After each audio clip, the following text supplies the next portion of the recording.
Good morning, ladies and gentlemen. We got him.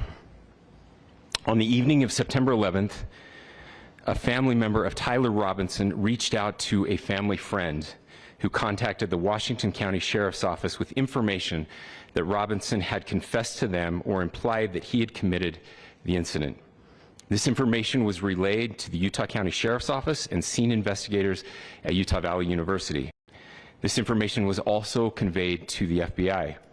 Investigators reviewed additional video footage from UVU surveillance and identified Robinson arriving on UVU campus in a gray Dodge Challenger at approximately 8:29 a.m. on September 10th, in which he is observed on video in a plain maroon t-shirt, light-colored shorts, a black hat with a white logo, and light-colored shoes. When encountered in person by investigators in Washington County on September 12th in the early morning hours, Robinson was observed in consistent clothing with those surveillance images. Investigators interviewed a family member of Robinson who stated that Robinson had become more political in recent years.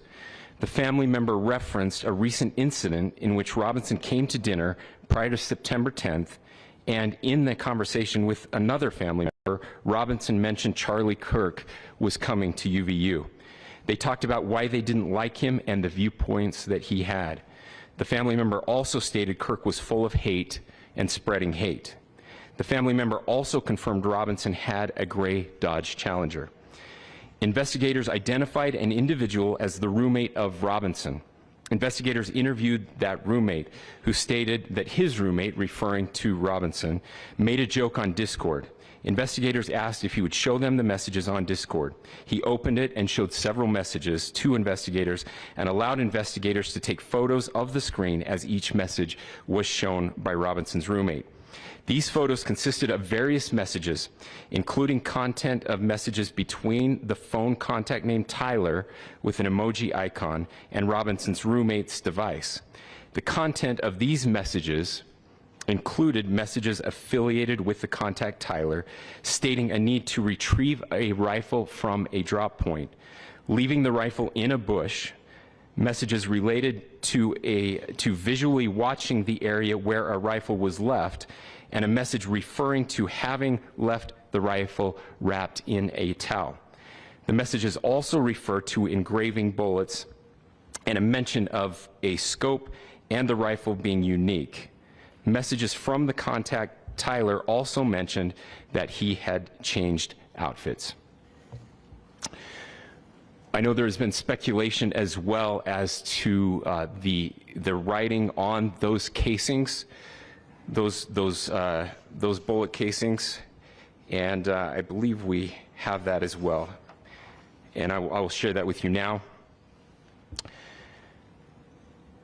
So the area north of Campus Drive Road where the suspect crossed over, you saw some of that in the video that we released last night, consists of a grassy area with trees on the edge of the UVU campus. Investigators discovered a bolt-action rifle wrapped in a dark-colored towel. The rifle was determined to be a Mauser Model 98 30-06 caliber bolt-action rifle. The rifle had a scope mounted on top of it. Investigators noted inscriptions that had been engraved on casings found with the rifle. Inscriptions on a fired casing read, "Notices, bulges, capital O-W-O, what's this, question mark." Inscriptions on the three unfired casings read, "Hey fascist, exclamation point, catch, exclamation point." Up arrow symbol, right arrow and symbol, and three down arrow symbols. A second unfired casing read, "Oh Bella Chow, Bella Chow, Bella Chow, Chow Chow," and a third unfired casing read, "If you read this, you are gay, LMAO." We are indebted to law enforcement across the state who has worked seamlessly together, local law enforcement, state law enforcement, and our federal partners with the Federal Bureau of Investigation. We're grateful for everyone who worked together in such a short amount of time to find this person and to bring justice. I want to thank the public who has been so engaged, reviewing videos, helping us with sending in tips and helping us get to this point. I want to thank the family members of Tyler Robinson who did the right thing in this case and were able to bring him into to law enforcement as well. I especially want to thank the family of Charlie Kirk, Erica, Charlie's parents, his children. I want us to be thinking of them as we bring justice in this case. They will be involved in that justice. We will be working very closely with them as we move through this process as well. This is a very sad day for, again, for our country, a terrible day for the state of Utah, but I'm grateful that at this moment we have an opportunity to bring closure to this very dark chapter in our nation's history. With that, I will now turn the microphone over to the Director of the FBI, Kash Patel. Thank you, Governor. This is what happens when you let good cops be cops. The FBI and our partners are proud to stand here today together to bring justice to the family of Charlie Kirk and honor his memory. I want to express my deep gratitude to President Trump, the Vice President, and the entire White House who have been so incredibly supportive with both resources and just personally to the FBI as a team. They had our backs the entire way, and I just want to express my gratitude for giving us the resources we need to operate in this space to bring this sort of justice at this sort of speed. In 33 hours, we have made historic progress for Charlie. Governor Cox, our partnership has been absolutely incredible these last few days. Our partnership will endure. Your state and local partners, your sheriffs, your DPS community has been unbelievably impressive in the hardest of times. And a case like this cannot be solved, cannot be brought without partnering with your state and local authorities. The FBI has a certain role to play, and we will play that role, and we will lead out for the federal government. But Governor Cox, we are so grateful for your state partnership that led out on this investigation. A little bit of the timeline. Charlie was shot at 12:23 p.m. on Wednesday. The first FBI agents arrived on scene in 16 minutes with chiefs of police at 12:39 and secured the scene. The FBI immediately launched fixed-wing assets. We utilized these assets to transport personnel, specialty technicians, hostage rescue teams. We also utilized these assets to go back and forth from the East Coast and here in Utah to transport forensic evidence and other evidence that will be analyzed and is being analyzed at our FBI laboratories in Quantico and other laboratories, including the ATF. At my direction, the FBI released the first set of FBI photos of the suspect at 10 a.m. local time on 9/11. Then, shortly thereafter, the FBI reward of $100,000 was released at 10:45 a.m. local. Myself and Deputy Director Bongino arrived on the scene at approximately 5:30 p.m. on 9/11. The governor led a press conference last night at approximately 8 p.m.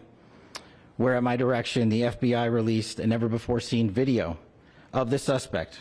We also released new images to the public of the suspect. And just last night, the suspect was taken into custody at 10 p.m. local time. In less than 36 hours, 33 to be precise, thanks to the full weight of the federal government and leading out with the partners here in the state of Utah and Governor Cox, the suspect was apprehended in a historic time period. And I want to highlight what Governor Cox said. This would not have been possible without you, the media, and you, the public. That's why we went so public, so fast, and we're so transparent, and we're committed to that transparency. The crime scene, just a little bit there. It is a large crime scene. State and local authorities, along with federal authorities, processed that crime scene quickly, and I even had the ability to walk through that crime scene and walk through the steps the suspect took to learn more about what was needed and what resources we needed to bear to create a full picture for the FBI and leadership back in Washington. Furthermore, thankfully to state and local partners, forensic evidence has been seized and continues to be garnered. Forensic evidence has already been evaluated at FBI laboratories in Quantico and state and local authorities here. We will continue to process evidence as we see it, as we collect it, and we will continue to deliver to Governor Cox and his team. Last night, we had a total of approximately 7,000 7,000 leads. As of this morning, thanks to your great work, we have over 11,000 leads that were called in to the FBI. And we are running out every single lead that we can. Every one of those leads will be run out. The arrest is a testament to the dedication of good law enforcement being great, and partnerships in law enforcement, which I've tried to highlight as my tenure as the director of the FBI. There is no better relationship for law enforcement than the FBI to partner with state and local authorities, and you've seen it here in these last few days. The FBI Salt Lake Field Office, along with our offices in LA, Phoenix, Denver, San Antonio, Las Vegas, Pittsburgh, Buffalo, our headquarters component in Quantico, all participate in the FBI. I want to express my deep gratitude to the employees of the FBI, the men and women, the evidence response team tacticians, the special operators, the agents, the support staff. You have done monumental work in historic time when the public, who had a right to demand such an expeditious solving of an investigation, the FBI answered that call diligently, critically important to our nation, and we delivered. And I'm proud to be their leader, and I'm proud to be the director of the FBI. This is very much an ongoing investigation, as the governor said, and we will continue to work with state and local authorities to develop the investigation, to provide them the evidence they need for their ongoing prosecutions, and we will be here to answer every call they absolutely have, as long as it takes, for as long as we need to find and apprehend whatever suspects were involved in this crime. Lastly, to my friend Charlie Kirk, rest now, brother. We have the watch, and I'll see you in Valhalla.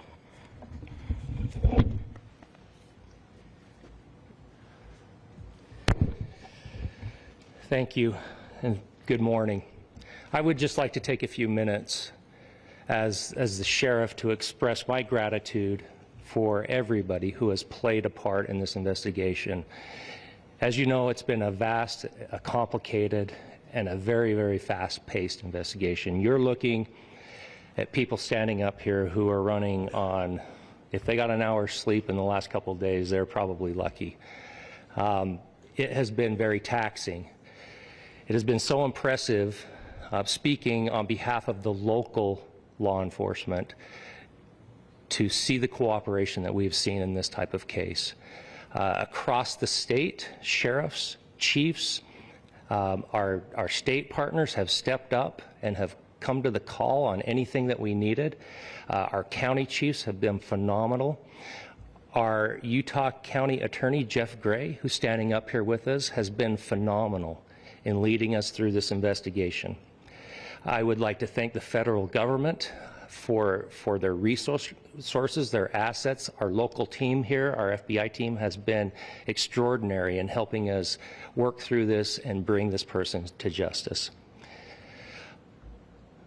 Most of all, I would like to thank the public, and specifically, I would like to thank the public who turned to prayers and who turned to positiveness for us. I would like to thank them on behalf of the law enforcement community, because we needed those prayers. That's what we needed to get through this. We needed your support, and you gave it to us. We needed your patience, and you gave it to us. And I would like to thank you for the Kirk family, because that's what they need, is your support and your prayers, and that will get us through all of this. So thank you, everybody, for everybody that have stepped up. We've had such a phenomenal response to this. Thank you.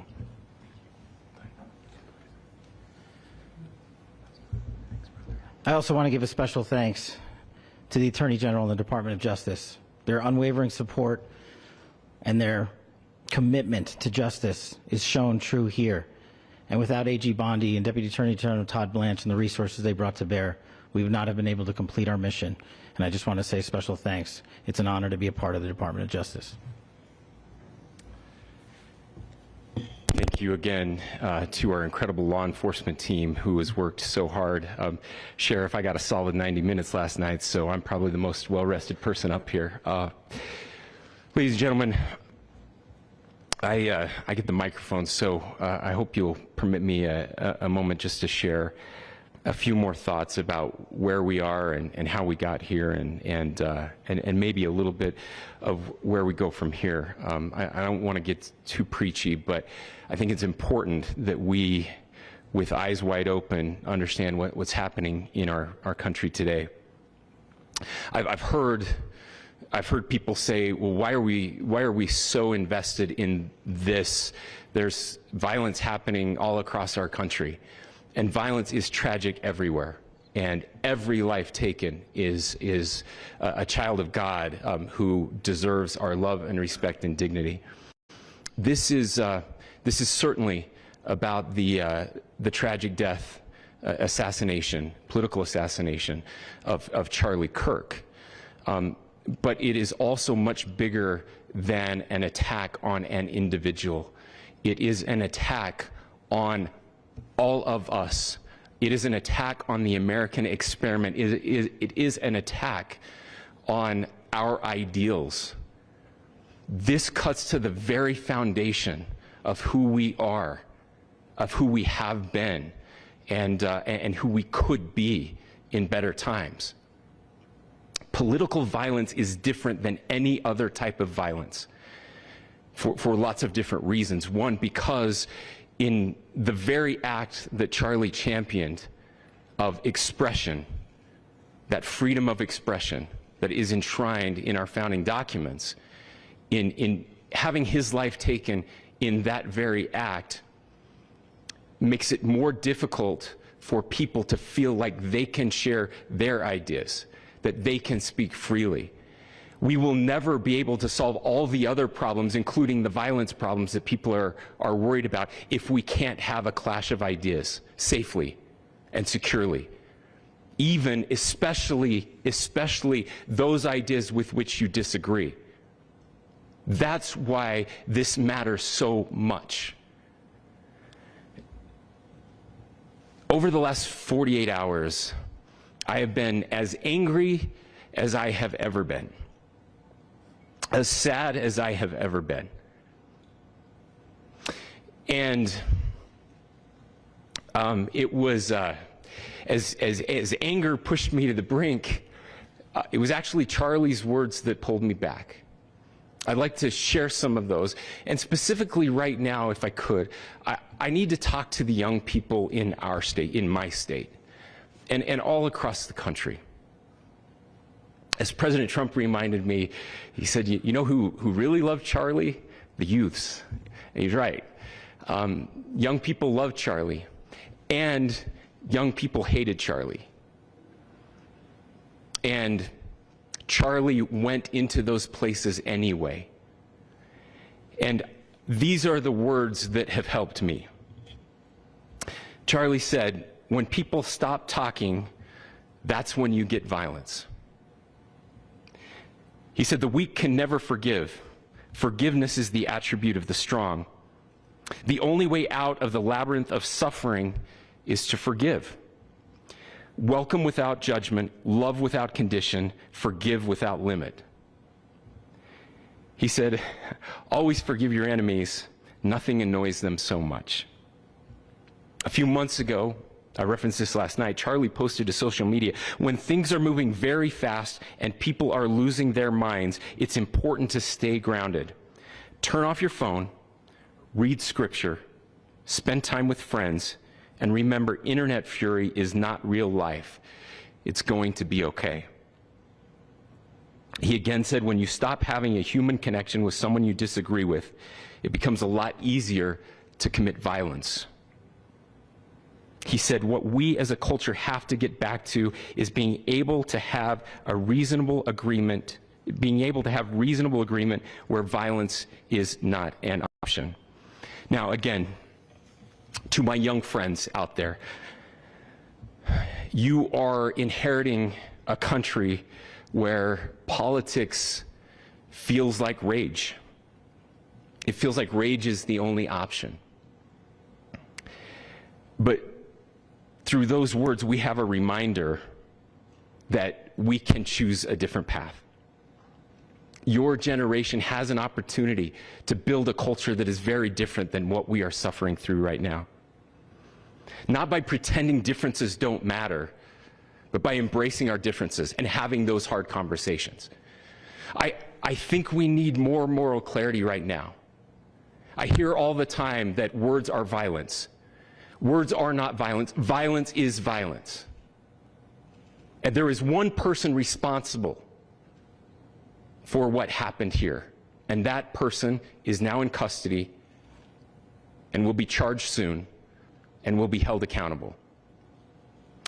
And yet, all of us have an opportunity right now to do something different.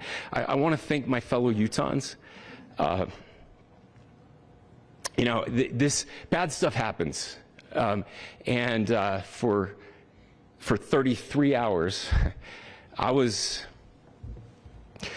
praying that if this had to happen here, that it wouldn't be one of us.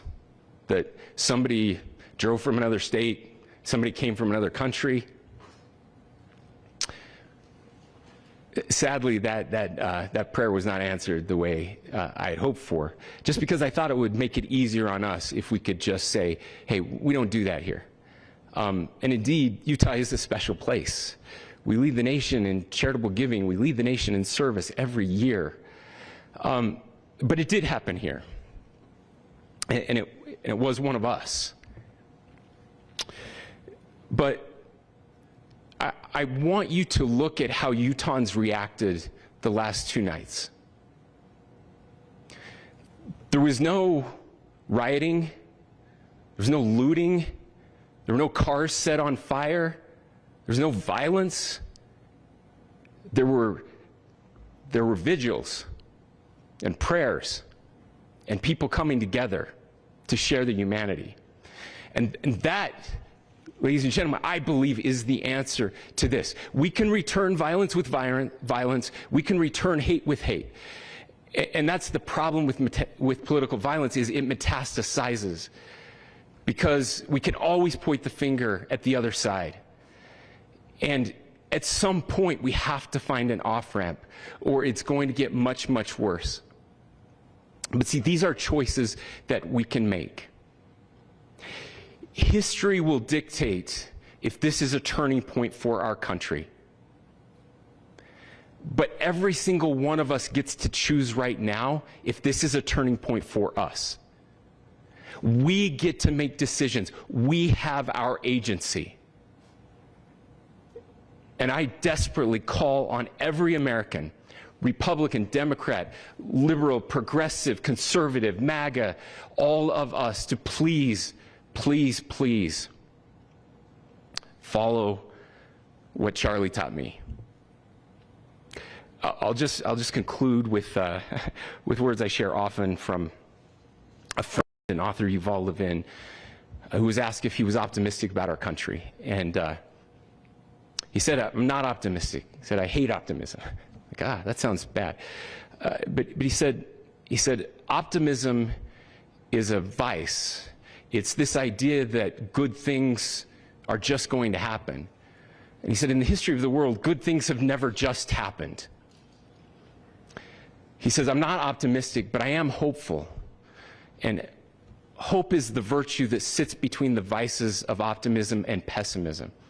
Hope is the idea that good things are going to happen because we can make them so. I still believe in our country. And I know Charlie Kirk believed in our country. I still believe that there is more good among us than evil. And I still believe that we can change the course of history. I'm hopeful because Americans can make it so. Ladies and gentlemen, we're happy to answer any questions you might have. Governor, can you please speak to whether the suspect is speaking with authorities and his demeanor, Tyler Robinson, when he turned himself in? I cannot speak to that right now. Governor, how do you interpret the engravings on the casing? Well, I will leave that up to you to interpret what those engravings mean. I think the clearest one that says "catch fascist," there's not, and by the way, that's like catch like a ball, catch this. That's I think that speaks for itself. Governor, you indicated that he had been communicating. Please.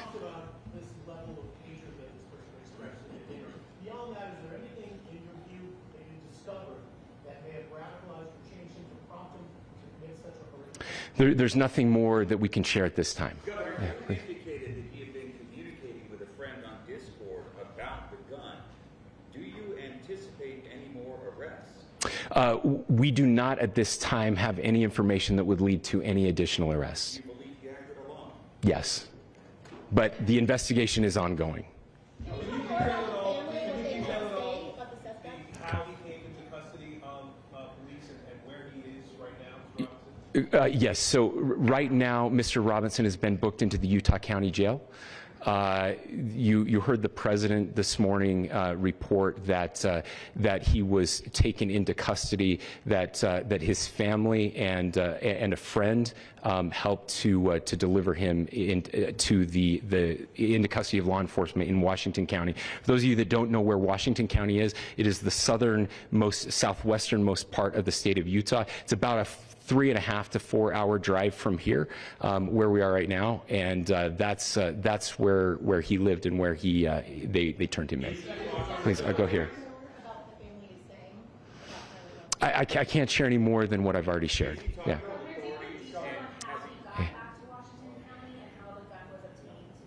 So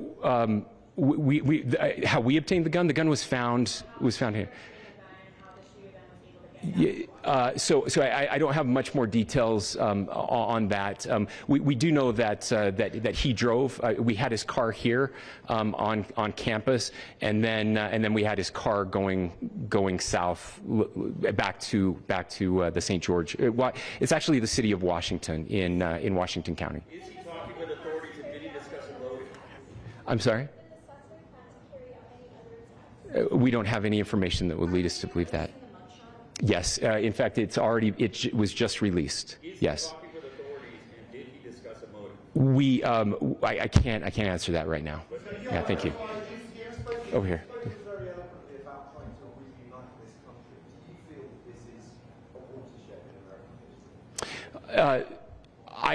I absolutely believe that this is a watershed in American history. Yes.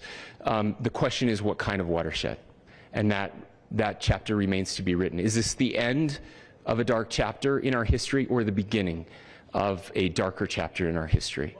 Look, I mean, if you look at true political assassinations in this country of someone of this stature, this feels a lot like the late 60s, and having one so gruesomely displayed on camera in all of our hands and in all of our pockets.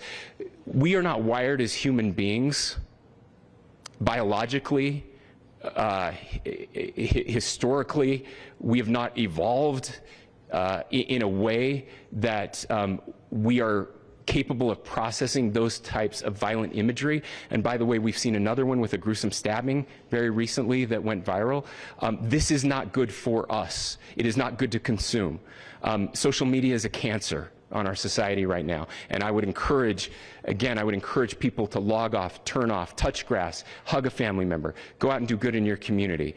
That is happening, and it's happening organically right now. I had a friend in a small city in Utah who said, we're getting together, the Republicans and Democrats in my little town are getting together to have a discussion tonight, last night, just to find a way to find their better angels. So yes, this could be, I mean, you know, again, you have to go back to JFK to have seen a video live of something like this happening. I wasn't born until 1975, but I know that things were really dark in the late 60s. Sorry to some of you. I know some of you were there. But this is our moment. Do we escalate, or do we find an off-ramp? And again, it's a choice. It's a choice, and every one of us gets to make that choice. Two more questions right here. Could we clarify that the release of those enhanced images at 8 p.m. the timeline that Director Patel gave us led to the arrest at 10 p.m.? Is there a direct connection between those two events? I cannot comment if there is a direct connection or not, but all I can say is that that through some process, the family came to know that this had happened. One more thing, Governor. Could you just clarify the clothing issue you mentioned earlier? Was he changing outfits? Correct. Yes. So when he's first spotted on campus, he has different clothing on, and then he changed his clothing on the roof, and then changed back into that clothing at some point, so that when he was apprehended, when he was arrested, the clothing matched the clothing he had on before the shooting here at UVU. Last question here. Yes. Suspect was from Utah. Can you kind of tell us a little bit more about where, and was he a student here at this university, and is there any history of mental illness? Yeah. So. I don't have any information on the mental illness part. He was not a student here at UVU.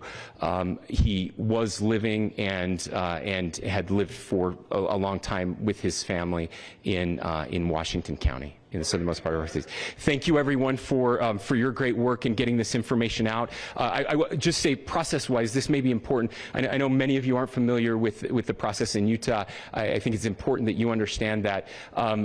Basically, we have 3 days for charging documents to be filed.